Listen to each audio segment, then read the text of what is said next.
കൃത്യമായ ഉറക്കം കിട്ടാതെ വരുമ്പോൾ തലച്ചോറിൽ ആവശ്യത്തിന് വിശ്രമം കിട്ടാതെ വരുന്ന മൂലം തലച്ചോറ് അമിതമായി പ്രതികരിക്കുന്ന മൂലം വൈകാരിക വിക്ഷോഭാവസ്ഥകൾ, പെട്ടെന്ന് ദേഷ്യപ്പെടുക, പെട്ടെന്ന് സങ്കടം വരിക, പെട്ടെന്ന് ഉത്കണ്ഠ വരിക.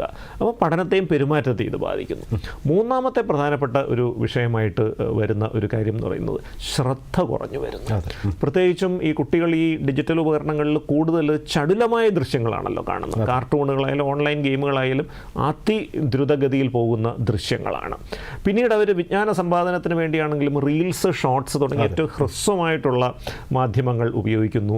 ഒരു യൂട്യൂബ് വീഡിയോ കാണണമെങ്കിൽ തന്നെ ഡബിൾ സ്പീഡിലിട്ട് കാണുന്നു. ഇത് വരുമ്പോൾ സാധാരണ വേഗതയിലുള്ളൊരു ക്ലാസ് സഹിക്കാൻ പറ്റാത്തൊരവസ്ഥയിലേക്ക് അവർ പോവുകയാണ്. ആ കുട്ടികളുടെ ശ്രദ്ധ കുറയുന്നു. ഈ 3 അവസ്ഥകളും സ്വാഭാവികമായി 4ാമത്തെ ഒരു അവസ്ഥയിലേക്ക് നയിക്കുന്ന ഒരു digital addiction or behavioural addiction.